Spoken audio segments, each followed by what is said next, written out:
right. Well, our guest, Miss Rachael Harris. She is an infrastructure engineer. She does video streaming all day, every day, and for quite a large financial institution. So the pressure's really on her when it's time. Not like our little TV show here that we know you're all enjoying. Rachael, why don't you come on in and let's say hello. Hey, Hello, Justin. Rachael. Welcome. Welcome to the show. How are you today? I'm fine, thank you. Thank you so much for having me. How are we doing so far? How are you? What's our rating here? We never had a streaming engineer on the show before. I'm nervous. No, I'm really proud of you guys. I'm really proud of what you're doing here. I love that you've got your set so beautiful, and this is great. I'm happy to be here. A Thank plus. you. Thank you. It took 3 years of construction. 3 years of construction to build this very real facility that we have here. So let's talk about infrastructure, because I know that you're the other person in the world that thinks it's interesting. That's you and that's me. So we may lose the whole audience here. But I don't care. I care very much. I want you to stick around.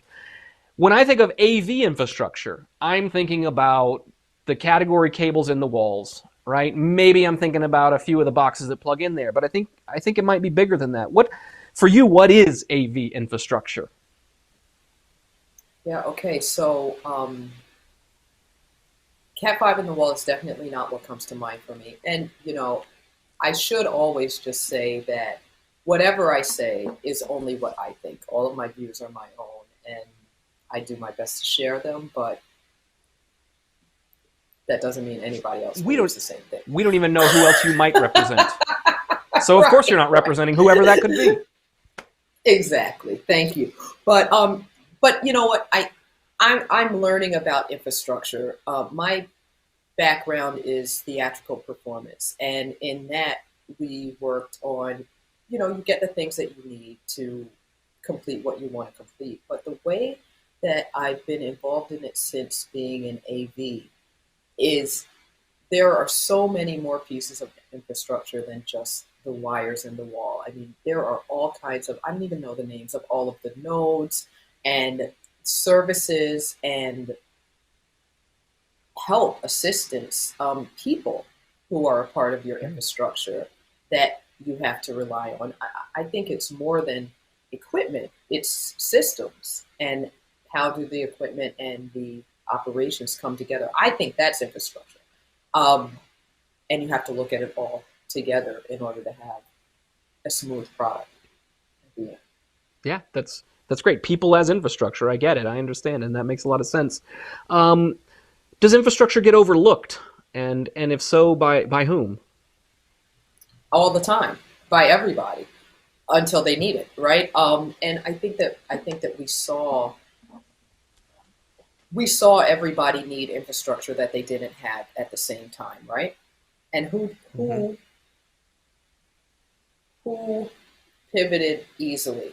Here's one example: the churches. Why were they ready to do that? Because they had already been doing the outreach where they had to go to their audience. So, I don't know if that was descriptive enough, but I think we all know what I'm talking about. And You're talking about that's March one of my 2020. Everything's going along smoothly. We're living our lives, and then suddenly, nobody ever come to the office again. Just stop. That's what you're talking about. That's what I'm talking about. And there were very few organizations who were Potentially ready disruptive. to already do that. But I think churches are a great example because they had already built Mm-hmm. out the personnel, the operation, the equipment that they needed. Everybody was scrambling, looking for ATEMs and switchers and things like that. It was all gone, but they already had it. So Mm-hmm. what was the question? But that is what I think about infrastructure. Well, we're talking about who is overlooking infrastructure and who's not Yeah. overlooking it. Who is getting it right. So So the follow-on to that. Go ahead. oh no, I was going Go to ahead. say, but Tell other me who than got it that, wrong. literally everybody else. I mean, any sector you Yeah. want to talk about is still figuring it out. Yeah. Sure.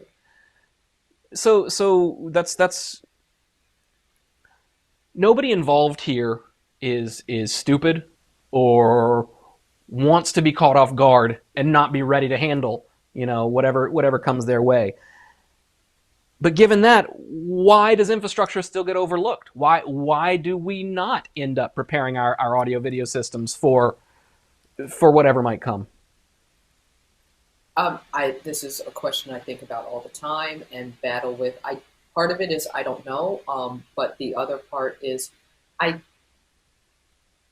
I think that organizations, and I speak mainly about smaller to medium-sized organizations, like let's take for instance museums, schools, churches, who again we already said did fine because they've been working on that, but other types of businesses like that.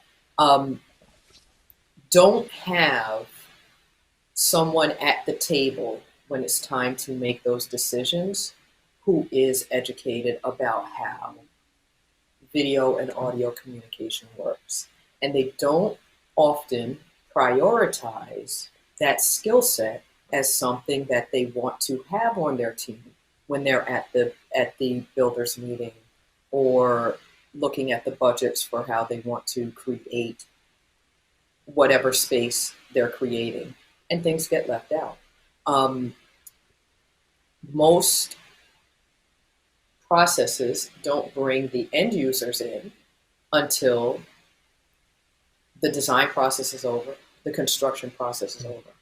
And then it's up to the end users to try to fill the gaps that were left in the design process. I love designers. Many of them are never end users. And that's normal. That's how the process works. They put the buttons there, but they don't necessarily always put them where they need to be. And then it's a question of, can you change them? Can you not? Or somebody will say, somebody on the organizations team might say, no, we don't need that. That happens all the time. And it goes all the way through until the same person turns around and says, you know what we want to do? And then it's the end user to deal with that. So that's why I'm in love with infrastructure, because if you put it there before I get there, now I can do what you want to do. Mm-hmm. So maybe infrastructure is really, I mean, of course, it's people, it's equipment, it's a plan, I think, for how to use those things. But maybe it's mostly about the anticipation of what your needs might be in a way that's not necessarily fully hashed out and implemented, because of course we could just implement everything for everybody all the time. All we need is an infinite amount of money and time, right? We do have to at some point choose what are we actually going to build, but maybe the infrastructure is the core of your system, and I don't just mean technology system, but technology and people together, that allows you to be flexible. I'm reflecting right now as you spoke about that on our last episode with Paul Zealy when we talked about how to capture user requirements. And that was a lot about sort of understanding the end user, understanding the workflow that they're trying to get through, and then building a system with sort of what I call user empathy, right? Understanding what they're trying to do and building a system that can do that. It's funny that I'm hearing the very same thing about how designers benefit from being better connected earlier in the process to the end user. And they benefit that way for designing systems that fulfill their needs up front. That was kind of what we talked about with Paul. And maybe that yields better systems for when that flexibility is needed down the road. Just got real philosophical there. It is. I mean, it's taking me to like the concept of vision quest. Like that can be a part of your process, right? Just taking time out. You know, I don't know if people still do this in like, well, nobody goes on any kind of retreats or anything. But you know, when you like get the team together and just brainstorm and vision quest and figure out, you know, what do we want this to look like and how do we want it to be? I feel like so many designs, and I say the word design, it's not about designers. I think everybody's a designer. The client is a designer. The AV designer is a designer. The system engineer, you know. But taking the time to brainstorm what your big, giant, no restrictions of time or money vision is, and then working toward that with the way that you plan your resources, I think helps people systems to get on the road to getting ahead of those pitfalls. There's one thing to not be able to do something that you didn't know you were going to have to do, or that is not possible to do yet, and the world hasn't invented. But it's another thing to not have the resources to do something that you want to do because you never took the time to think about whether or not you want to do it. Something that's already possible. And I think that happens all the time. And really, really push for that. Just taking that time to meet with your team and ask everybody what their dream is, and then see if you can put that together with the resources you have. I'm wondering if, from a, what I'd love to get to is some useful advice for people. How do we plan our infrastructure so that we're best prepared for whatever comes? And I'm wondering if you give the example of churches that were already dabbling or more in streaming their services, and when things went crazy a couple of years ago, they were ready to just more easily switch to an all online model, for example. But I don't know was that really good infrastructure planning, or was that just kind of getting lucky, in the sense that what this disaster demanded was an ability to transition everything online suddenly, right? In the corporate space, it was what this disaster demanded was suddenly the ability for almost everyone to work remotely. And so everything needs to switch to Zoom, to Teams, etc. What if the next disaster is, I don't know how this will work out, but that's the nature of weird disasters, is you don't understand them, right? What if the next disaster means, oh my God, we need huddle rooms everywhere. No more 12-person conference rooms. We need 4-person huddle rooms. That's it. We need them everywhere. How do we prepare in a way that's flexible for whatever the demands of that disaster are, as opposed to, like I said, people who were already headed to a let's use Zoom and Teams all the time approach happened to be in a good spot. But was that good planning, or was that good fortune? And by the way, you have about 40 seconds to answer that, but we'll take it to the after show. No, that's a good one, because I have tried to spend time figuring out what the next disaster could look like, right? That's, if I could invent the thing for the next disaster now, I could just wait until you all need it and then sell it to you. But but I don't know. In fact, right behind here, have a look.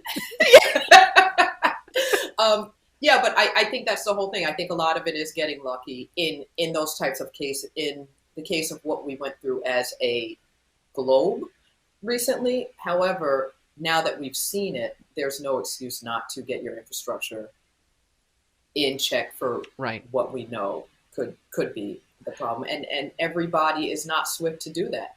Lots of organizations are quick to rely on things opening back up and leaving Zoom rooms in the past. And I think that's, it's optimistic and it's good, but why wouldn't you want to add this technology to your portfolio? Let's put a pin in that, because I want to explore the thought of maybe the most we should be preparing for is smaller disasters. Maybe those are more predictable, understandable, and better to be prepared for.